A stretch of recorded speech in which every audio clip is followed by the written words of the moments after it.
नमस्कार दोस्तों, स्वागत है आपका मेरे चैनल स्प्रेडिंग स्पिरिचुअलिटी में। आज की इस वीडियो में हम जितिया संबंधित 3 पौराणिक कथाएं इस वीडियो में सुनेंगे। तो दोस्तों, यह व्रत माताएं बहनें अपने बच्चों की दीर्घायु के लिए करती है। इस व्रत में भगवान जीमूतवाहन की पूजा होती है और उनकी व्रत का पाठ किया जाता है। तो दोस्तों, बिना किसी देरी किए पहली कथा की शुरुआत करते हैं। जितिया व्रत की कथा गंधर्व के राजकुमार जीमूतवाहन से जुड़ी है। वृद्धावस्था में जीमूतवाहन जी के पिता अपना सारा राजपाट सौंपकर वानप्रस्थ आश्रम चले जाते हैं, लेकिन जीमूत की राजा बनने की कोई दिलचस्पी नहीं थी। ऐसे में वह अपने साम्राज्य को अपने भाइयों को देकर अपने पिता की सेवा करने के लिए जंगल चले जाते हैं।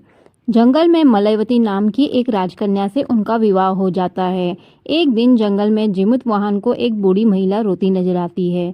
जीमूतवाहन उस महिला से उसके रोने का कारण पूछते हैं। तब वो बताती है कि मैं नागवंश की स्त्री हूँ और मेरा एक ही बेटा है, जिसके बिना अपने जीवन की कल्पना भी नहीं कर सकती हूँ। और नागों ने पक्षियों के राजा गरुण को रोजाना खाने के लिए नाग सौंपने की प्रतिज्ञा दे रखी है। रोजाना दिए जाने वाली बलि के क्रम में आज मेरे बेटे शंखचूड़ की बारी है। तब जीमूतवाहन ने महिला से कहा कि आप घबराइए मत, मैं आपके बेटे की अवश्य रक्षा करूंगा।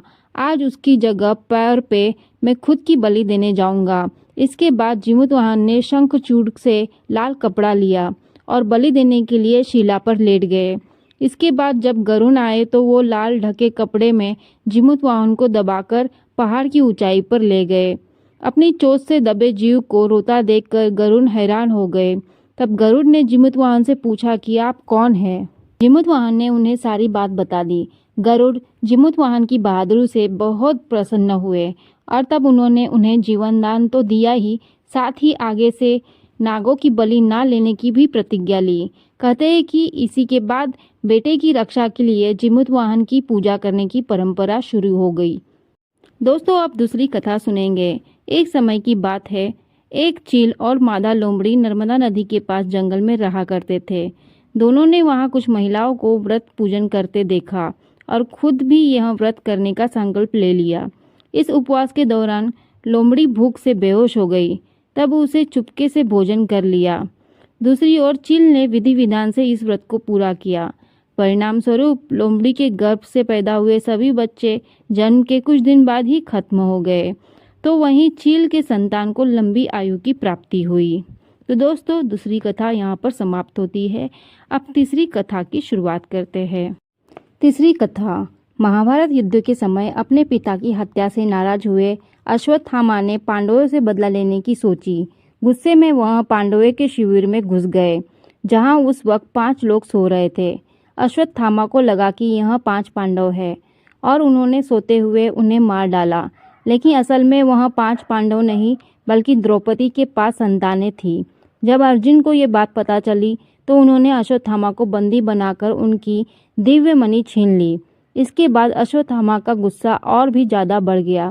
तब उन्होंने बदला लेते हुए अर्जुन के पुत्र अभिमन्यु की पत्नी उत्तरा के गर्भ में पल रहे बच्चे को उनकी गर्भ में ही नष्ट कर दिया।